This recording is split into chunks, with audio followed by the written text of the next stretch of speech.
En Voz Alta Relatos presenta Amor en la noche, de Francis Scott Fitzgerald.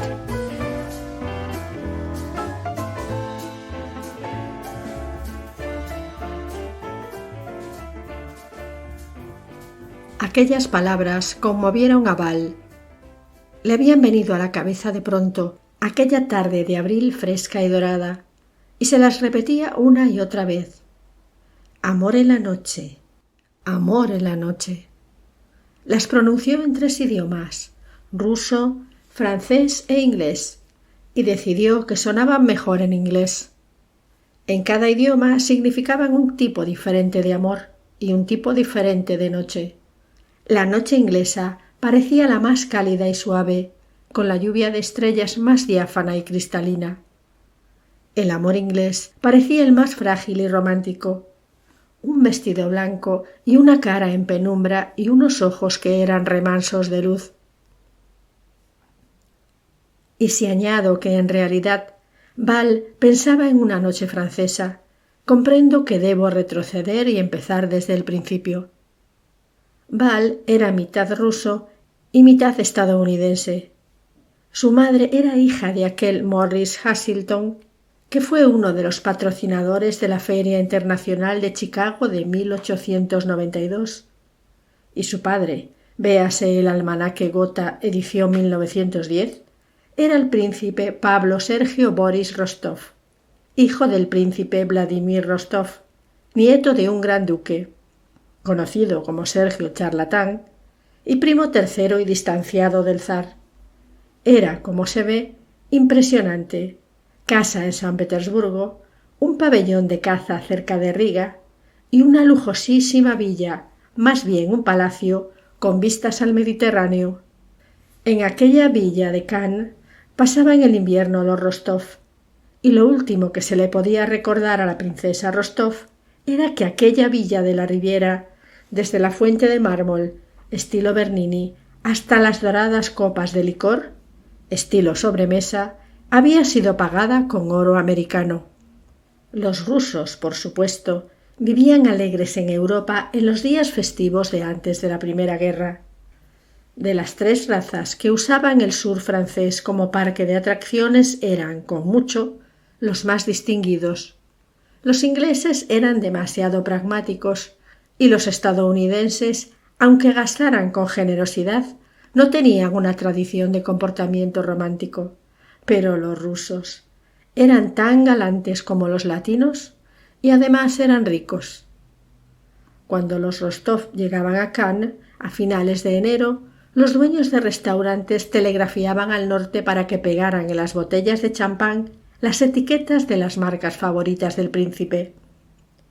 Y los joyeros apartaban las piezas más increíbles y maravillosas para mostrárselas al príncipe, pero no a la princesa, y barrían y adornaban la iglesia rusa por si al príncipe se le ocurría pedir ortodoxamente perdón por sus pecados. Y hasta el Mediterráneo tomaba en su honor un intenso color de vino en las tardes de primavera, y los barcos de pesca, con las velas hinchadas como el pecho de un petirrojo, holgazaneaban primorosamente a poca distancia de la costa. El joven Val se daba cuenta vagamente de que todo aquello se organizaba en beneficio suyo y de su familia. Aquella ciudad pequeña y blanca, a orillas del mar, era un privilegio y un paraíso, donde tenía libertad para hacer lo que quisiera porque era rico y joven, y la sangre de Pedro el Grande corría azul por sus venas. Solo tenía 17 años en 1914, cuando comienza esta historia, aunque ya se había batido en duelo con un joven 4 años mayor que él, y como prueba tenía una pequeña cicatriz sin pelo en su preciosa coronilla. Pero el asunto del amor en la noche era lo que más le llegaba al corazón. Era un sueño vago y agradable, algo que le sucedería alguna vez, único e incomparable. Lo único que podía decir sobre aquel asunto era que aparecería una chica maravillosa y desconocida y que tendría lugar bajo la luna de la Riviera. Lo raro no fue que abrigara aquella esperanza amorosa, desbordante y a la vez casi espiritual. pues todos los chicos con algo de imaginación abrigan esperanzas semejantes. Lo raro fue que se cumpliera. Y cuando aquello sucedió de improviso. Fue tal la confusión de sensaciones y emociones, de frases sorprendentes que acudían a sus labios, de visiones y ruidos, de momentos que llegaban y se perdían, y ya eran pasado, que apenas se entendió nada. Y quizá la misma inmaterialidad de aquellos instantes los grabó para siempre en su corazón y en su memoria. Aquella primavera el amor estaba en el aire, a su alrededor. Los amoríos de su padre, por ejemplo, que eran muchos e indiscretos, y de los que Val se fue enterando poco a poco por los chismorreos de los criados, y definitivamente cuando una tarde descubrió a su madre, la americana, tronando histéricamente contra el retrato de su padre que presidía el salón. En el cuadro, su padre vestía uniforme blanco con dolmán de piel y miraba impasible a su mujer como si dijera: ¿creías, querida, que te habías casado para formar parte de una familia de clérigos? Val se alejó de puntillas, sorprendido, confuso y turbado. No se escandalizó, como si hubiera escandalizado a un chico estadounidense de su edad. Sabía desde hacía años cómo era la vida de los europeos ricos, y lo único que le censuraba a su padre era que hiciera llorar a su madre. El amor lo envolvía, el amor sin tacha y el amor ilícito. Deambulando por el paseo marítimo a las 9 de la noche, cuando brillaban tanto las estrellas que rivalizaban con las farolas eléctricas, adivinaba el amor en todas partes. De las terrazas de los cafés, animadas por los vestidos a la última moda de París, llegaba un olor dulce y picante a flores y chartreuse, a café recién hecho y cigarrillos, y entremezclado con aquel olor percibía otro aroma, el aroma misterioso y excitante del amor. Manos acariciaban manos rutilantes de joyas sobre las mesas blancas. Los alegres vestidos y las pecheras blancas de las camisas vibraban al unísono, y las llamas de los fósforos temblaban un poco antes de encender lentamente los cigarrillos. Al otro lado del boulevard, enamorados menos elegantes, jóvenes franceses que trabajaban en las tiendas de Cannes, paseaban con sus novias a la sombra de los árboles. Los ojos jóvenes de Val rara vez miraban hacia allí. El esplendor de la música y los colores vivos y las palabras en voz baja eran su sueño. Eran, en esencia, las galas del amor en la noche. Aunque adoptaba, en la medida de sus posibilidades, la expresión feroz propia de un joven caballero ruso que recorre solo las calles, Val empezaba a sentirse desgraciado. El crepúsculo de abril había sucedido al crepúsculo de marzo. La primavera casi había terminado y aún no había descubierto qué hacer en las tardes cálidas de primavera. Las chicas de 16 y 17 años que conocía estaban perfectamente vigiladas por sus madres y parientes desde que anochecía hasta que se iban a dormir. Recordad que esto era antes de la guerra, y las que hubieran paseado gustosamente con él ofendían su deseo romántico. Y así pasó abril, 1, 2, 3 semanas.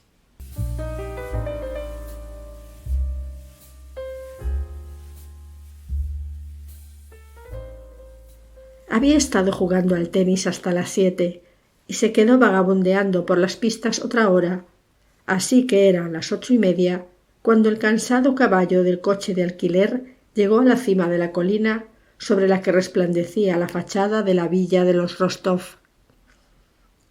Los faros de la limusina de su madre brillaban amarillos en el camino, y la princesa, abotonándose los guantes, cruzaba en aquel momento la cancela reluciente. Val le lanzó 2 francos al cochero y fue a besar a su madre. «No me toques», se apresuró a decir la madre. «Has estado tocando dinero».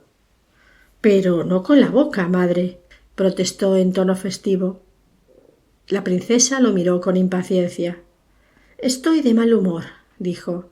«¿Tenías que llegar tarde esta noche precisamente?» «Estamos invitados a cenar en un yate y tú tenías que venir». «¿Un yate?» «Sí, de unos estadounidenses». Siempre había en su voz una sutil ironía cuando mencionaba su tierra natal.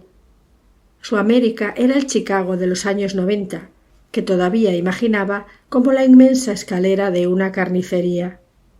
Ni siquiera los despropósitos del príncipe Pablo eran un precio demasiado alto para su fuga.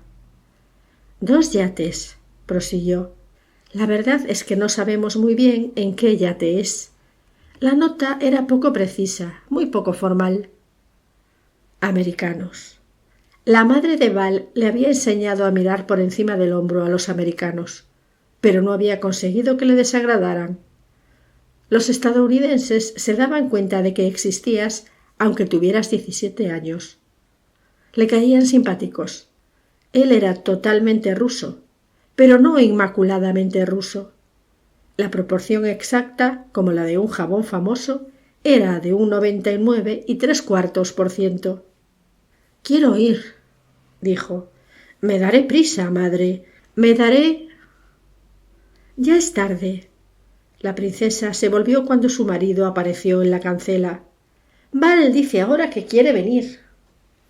«Pues no puede», dijo el príncipe Pablo, tajante. «Ha llegado escandalosamente tarde». Val asintió. Los aristócratas rusos, por indulgentes que fueran consigo mismos, siempre eran admirablemente espartanos con sus hijos. Era imposible discutir. «Lo siento», dijo. El príncipe Pablo gruñó.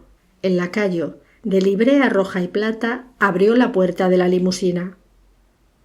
Pero el gruñido había decidido la cuestión a favor de Val, porque la princesa Rostov, en aquel día y hora precisos, tenía ciertas quejas contra su marido que le daban el dominio de la situación doméstica. «Lo he pensado mejor. Es mejor que vengas, Val», anunció la princesa con poco entusiasmo. «Ya es tarde, pero ven después de la cena. ¿El yate es el Minnehaha o el Privateer?», entró en la limusina. «El que esté más animado. Me figuro que el yate de los Jackson...» «Encontrar requiere sentido común», murmuró el príncipe crípticamente, dando a entender que Val encontraría el yate si tenía algún sentido común. «Que mi ayuda de cámara te eche un vistazo antes de salir». «Ponte una de mis corbatas en lugar de ese escandaloso lazo que llevabas en Viena. Ya es hora de que te portes como un hombre». Mientras la limusina se arrastraba crepitando por el camino de grava, la cara de Val ardía.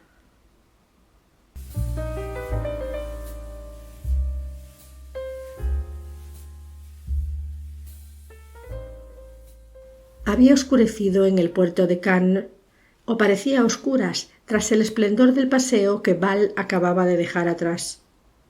3 faros mortecinos y débiles rutilaban en la dársena sobre los innumerables barcos de pesca que se amontonaban como conchas en la playa. En el agua, más lejos, había más luces, allí donde una flota de yates esbeltos surcaba la corriente con lenta dignidad, y más lejos aún, una luna llena y en su punto convertía la superficie del agua en una brillante pista de baile. De vez en cuando se oía un crujido, un chirrido, un gotear, cuando un bote de remos avanzaba por las aguas poco profundas y su silueta borrosa atravesaba el laberinto oscilante de lanchas y barcas de pesca. Val, que descendía por la aterciopelada pendiente de arena, tropezó con un marinero dormido y percibió un olor rancio a ajo y vino barato. Tomó al hombre por los hombros y éste abrió los ojos asustado. ¿Sabe dónde están fondeados el Minnehaha y el Privateer? Mientras se deslizaban por la bahía, se tumbó en la popa. Miraba con algo parecido a la insatisfacción la luna de la Riviera. No había duda. Era la luna ideal, perfecta. Frecuentemente, 5 de cada 7 noches, la luna era la ideal, y la brisa era suave, tan encantadora que hacía daño, y sonaba la música, acordes mezclados de muchas orquestas, la música que venía de la playa. Hacia el este se extendía el oscuro cabo de Antibes y Niza, y más allá Montecarlo, donde la noche tintineaba rebosante de oro. Algún día disfrutaría de todo aquello, conocería sus placeres y triunfos, cuando fuera demasiado viejo y juicioso para que le importara. Pero aquella noche, la corriente de plata que se rizaba como un gran tirabuzón hacia la luna, las luces tenues y románticas de Cannes a su espalda, el amor en el aire, irresistible e inefable. Aquella noche, todo aquello iba a desperdiciarse para siempre. —¿Cuál es? —preguntó de pronto el barquero. —¿Qué? —¿Cuál es el barco? Señaló con el dedo. Val se volvió. Por encima de él se levantaba la proa gris de un yate, como una espada. En el espacio de tiempo que había durado el ansia insistente de su deseo, habían recorrido casi 1 kilómetro. Leyó las letras de bronce sobre su cabeza. Era el Privateer. Pero solo había a bordo luces débiles, ni música ni voces, solo el murmullo, el chapoteo intermitente de las olas mansas que lamían los costados del yate. —El otro —dijo Val—, el Minnehaha. —No os vayáis todavía. Val se asustó. La voz baja y suave descendía desde las tinieblas de cubierta. —¿Es que tenéis prisa? —dijo la voz suave. Había creído que alguien venía a verme y he sufrido una desilusión terrible. El barquero levantó los remos y miró indeciso a Val. Pero él callaba, así que el hombre hundió los remos en el agua y dirigió majestuosamente la barca hacia la luz de la luna. —¡Espere un momento! —gritó Val entonces. —Adiós —dijo la voz—. Volved cuando os podáis quedar más tiempo. —Me quedo ahora —contestó Val jadeante. Dio las órdenes precisas y la barca viró y volvió al pie de la escala de cuerda. Alguien joven, alguien con un vestido blanco y vaporoso, alguien que hablaba en voz baja, con una voz preciosa, lo llamaba desde la oscuridad de terciopelo. Si le viera los ojos, se dijo.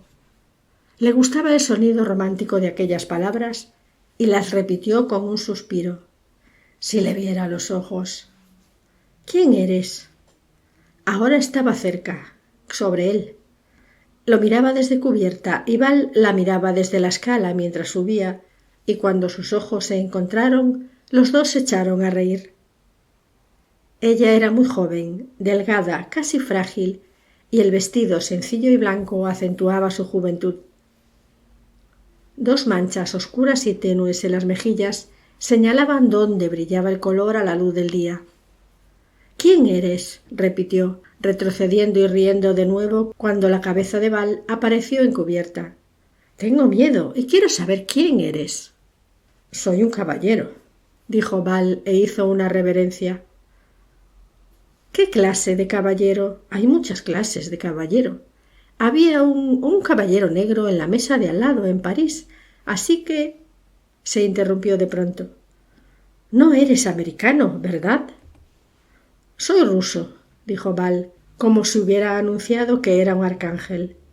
Y sin pensarlo demasiado añadió: —Y soy el más afortunado de los rusos. Todo el día, toda la primavera, he estado soñando con enamorarme en una noche así, y ahora el cielo te ha enviado. —Un momento —dijo ella dominándose para no gritar—. Ahora estoy segura de que esta visita es una equivocación. No estoy para cosas así. Por favor. Te ruego me perdones —la miró perplejo, sin darse cuenta de que había dado por sentadas demasiadas cosas. Y se puso muy derecho, ceremoniosamente. Me he equivocado. Si me lo permite, me retiraré. Dio media vuelta. Tenía la mano en la barandilla. —Espera —dijo ella, apartándose de los ojos un mechón de pelo descontrolado—. Pensándolo mejor, puedes decir todas las tonterías que quieras, pero no te vayas. Estoy muy triste y no quiero quedarme sola. Val titubeó. Había algo que no acababa de entender. Había dado por supuesto que si una chica llamaba a un desconocido de noche, aunque fuera desde la cubierta de un yate, era que sin duda alguna estaba abierta al amor. y deseaba quedarse con todas sus fuerzas. Entonces recordó que aquel era uno de los 2 yates que había estado buscando.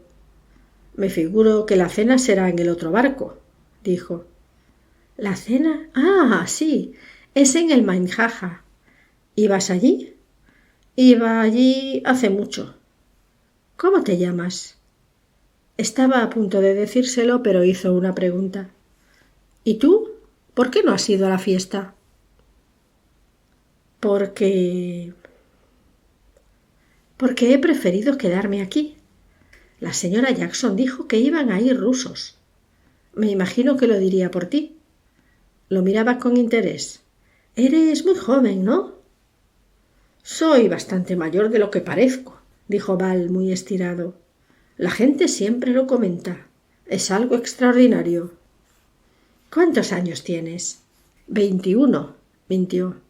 Ella se echó a reír. ¡Qué tontería! No tienes más de 19. El disgusto de Val era tan evidente que la chica se apresuró a tranquilizarlo.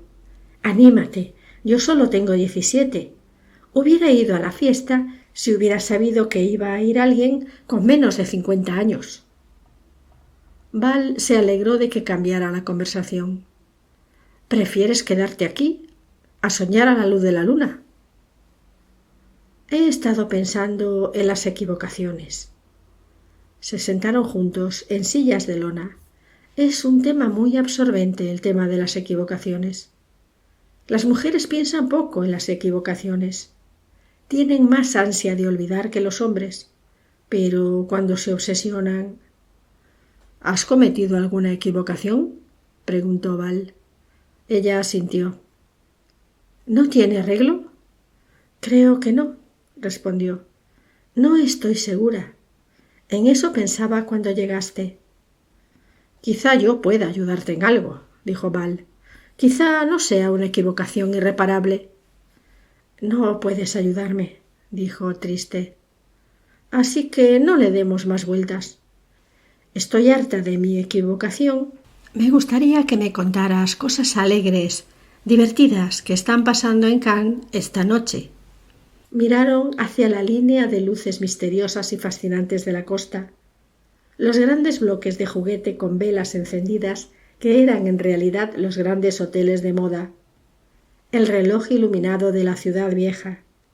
El fulgor empañado del Café de París y, como alfilerazos de luz, las ventanas de las villas que ascendían por colinas suaves hacia la negrura del cielo. «¿Qué hace allí todo el mundo?», murmuró la chica.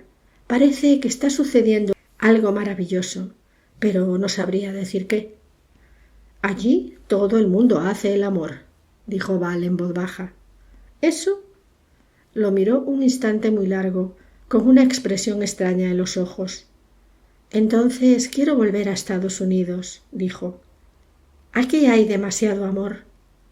Quiero volver a casa mañana».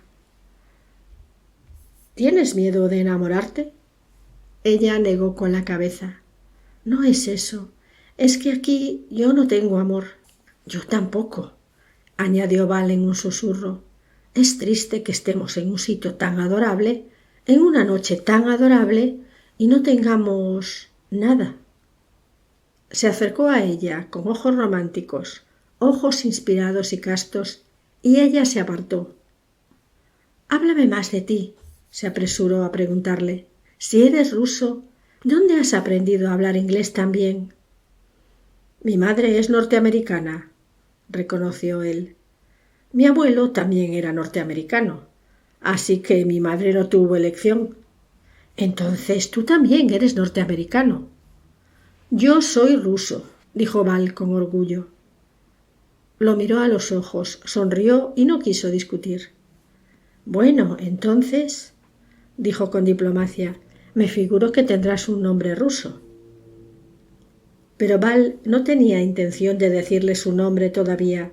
Un nombre, incluso el apellido de los Rostov, hubiera profanado la noche. Eran 2 voces que hablaban muy bajo, 2 caras blancas, y era bastante. Estaba seguro, sin ninguna razón para estarlo, solo por instinto, una especie de instinto que susurraba triunfalmente en su interior, estaba seguro de que en un instante, un minuto o una hora, iba a conocer por fin la vida y el amor. Su nombre no existía en comparación con lo que se agitaba en su corazón.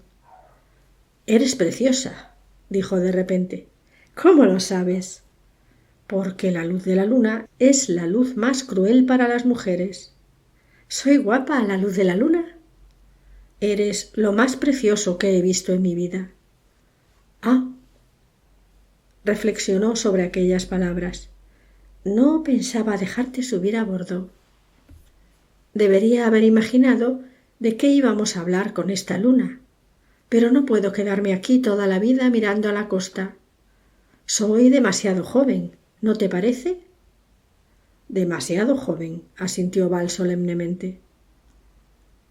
Y de pronto oyeron una música nueva, cercana, al alcance de la mano, una música que parecía surgir del agua, a menos de 100 metros de distancia. «Escucha», exclamó ella, «es en el Mainjaja. Han acabado de cenar». Escucharon en silencio. «Gracias», dijo Val de pronto. «¿Por qué?» Casi ni se había dado cuenta de que había hablado. Les daba las gracias a los instrumentos de metal por sonar en la brisa, bajos y profundos, al mar por su murmullo cálido y quejumbroso contra la proa, a la luz débil y lechosa de las estrellas por derramarse sobre ellos y bañarlos, hasta que sintió que flotaba en una sustancia más densa que el aire. «Es precioso», murmuró ella. «¿Qué vamos a hacer ahora?» «¿Tenemos que hacer algo? ¿Podríamos quedarnos aquí y disfrutar?» «No, no piensas eso», la interrumpió Val a media voz. «Sabes que hay algo que debemos hacer. Voy a ofrecerte mi amor y te alegrarás». «No puedo», dijo ella con un hilo de voz. Quería reírse, decir algo insustancial y gracioso, algo que devolviera la situación a las aguas seguras de un coqueteo sin importancia. Pero ya era demasiado tarde. Val sabía que la música había completado lo que había comenzado la luna. «Te diré la verdad», dijo. «Eres mi primer amor. Solo tengo 17 años, como tú». Había algo absolutamente encantador en el hecho de que tuvieran la misma edad, algo que la desarmaba ante el destino que los había reunido. Las sillas crujieron y Val tuvo conciencia de un débil perfume, irreal, mientras caían de repente, como niños, el uno en brazos del otro.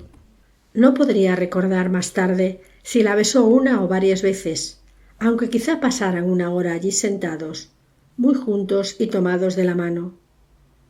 Lo que más le sorprendió del amor fue que no parecía contener ninguno de los elementos de la pasión desaforada, remordimiento, deseo y desesperación, sino una delirante promesa de felicidad para la vida, para el mundo, como no había conocido nunca.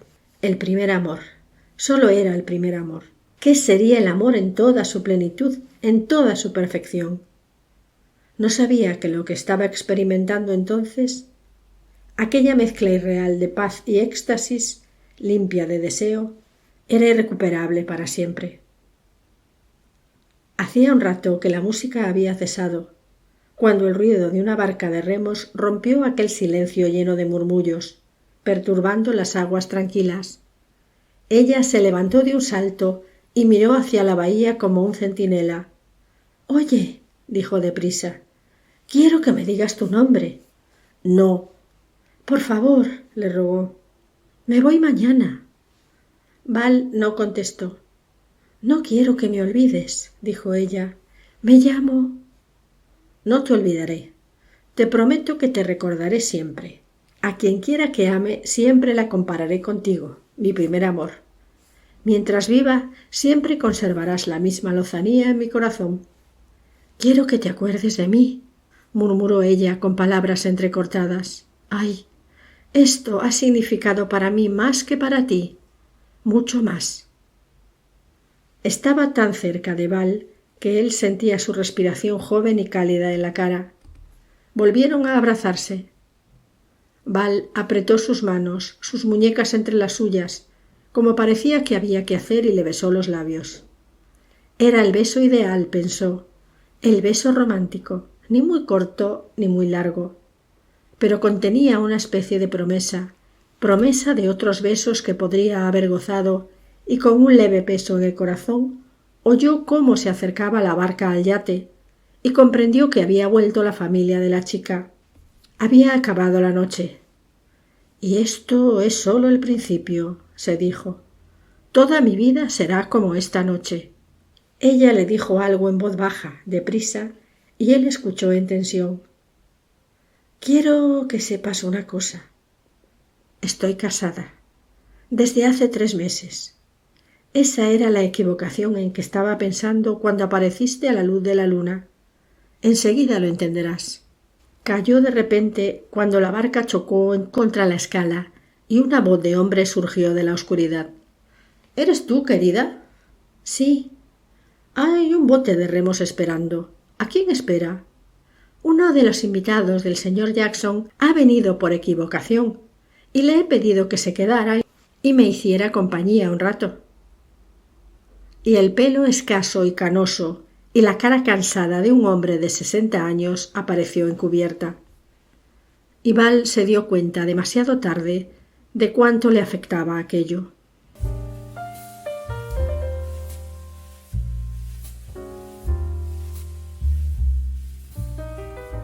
En mayo, cuando terminó la temporada en la Riviera, los Rostov y el resto de los rusos cerraron sus villas y se fueron al norte a pasar el verano. Y cerraron la iglesia ortodoxa rusa y los barriles de los vinos más selectos y guardaron en el trastero, por decirlo así, para otro año la elegante luz de la luna primaveral en espera de su regreso. «Volveremos la temporada que viene», repitieron como todos los años. Pero se apresuraron al decirlo porque no volverían jamás. Los pocos que volvieron a dispersarse por el sur después de 5 años de tragedia se alegraban de encontrar trabajo como camareras y mayordomos en los grandes hoteles donde habían comido en otro tiempo. Muchos, por supuesto, murieron en la guerra o en la revolución, y muchos desaparecieron en las grandes ciudades, convertidos en sablistas o timadores, y no pocos acabaron sus vidas en la desesperación y el embrutecimiento. Cuando el gobierno de Kerensky cayó en 1917, Val era teniente en el frente del Este e intentaba desesperadamente que su compañía acatara una autoridad de la que, desde hacía mucho, ya no quedaba ni el menor vestigio. Aún lo estaba intentando cuando el príncipe Pablo Rostov y su esposa ofrendaron sus vidas una mañana de lluvia para expiar las meteduras de pata de los Romanov. La envidiable carrera de la hija de Morris Hasselton acabó en una ciudad que se parecía a una carnicería, mucho más incluso que el Chicago de 1892. Y Val combatió en el ejército de Denikin hasta que se dio cuenta de que estaba participando en una farsa. La gloria de la Rusia imperial había terminado.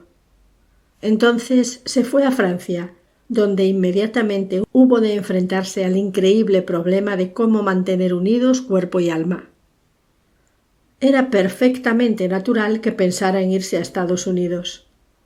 2 tías lejanas, con quienes su madre se había peleado hacía muchos años, seguían viviendo allí con cierto lujo.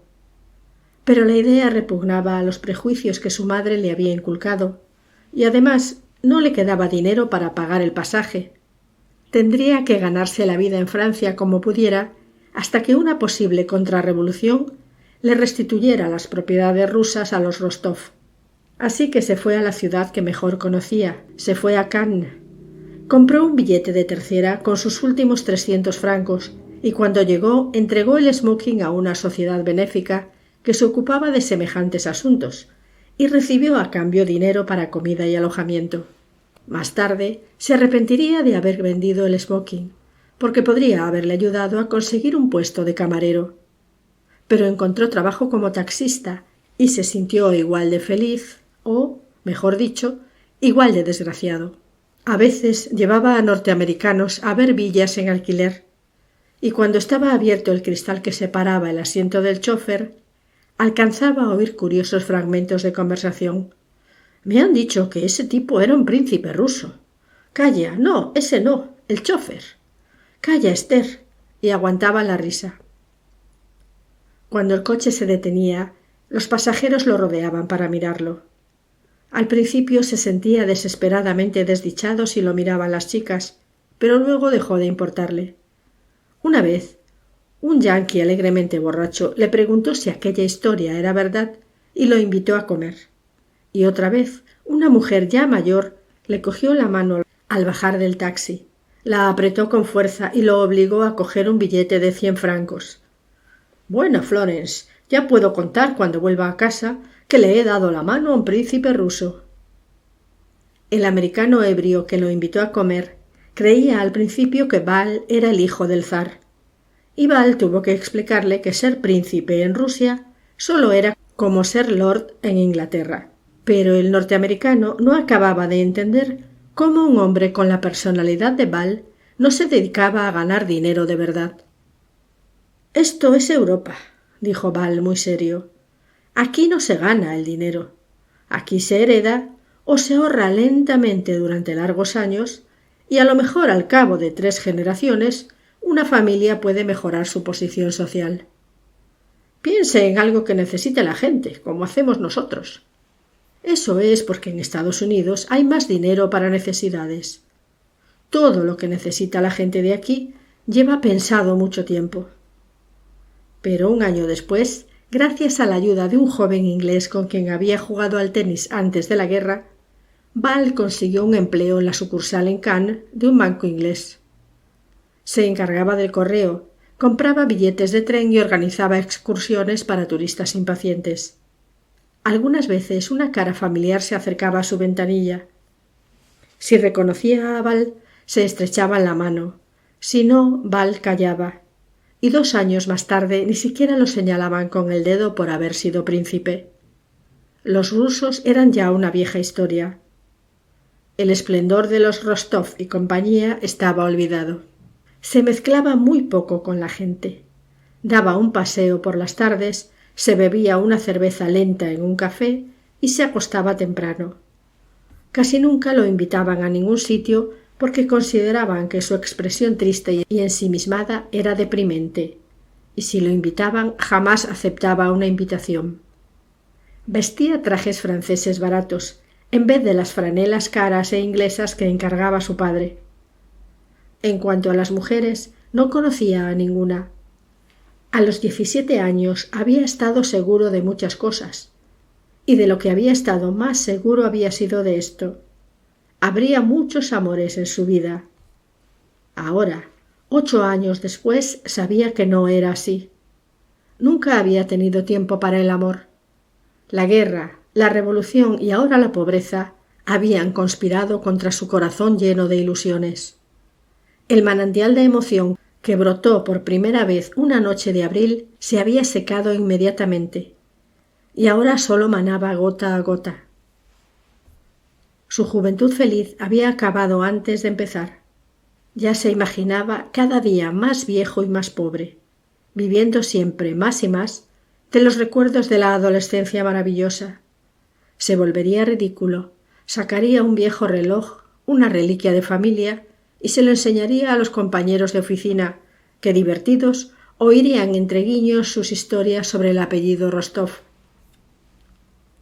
Sumido en estos tristes pensamientos, paseaba a orillas del mar una noche de abril de 1922 y contemplaba la magia inalterable del despertar de las luces eléctricas. Aquella magia ya no estaba a su disposición, pero seguía existiendo, y Val se alegraba de que fuera así. Al día siguiente se iría de vacaciones a un hotel barato de la costa, donde podría bañarse, descansar y leer, y luego volvería a la ciudad y al trabajo. Todos los años, desde hacía 3, se iba de vacaciones las 2 últimas semanas de abril, quizá porque entonces sentía mayor necesidad de recordar.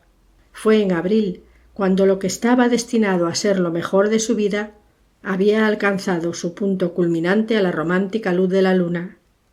Aquello era sagrado para él. Lo que había creído una iniciación y un principio, Había resultado ser el final. Se detuvo un instante frente al Café des Étrangers e inmediatamente, como arrastrado por un impulso, cruzó la calle y bajó a la playa. Una docena de yates que viraban hacia un precioso color plata fondeaban en la bahía. Los había visto aquella tarde y, por costumbre, había leído los nombres pintados en la proa.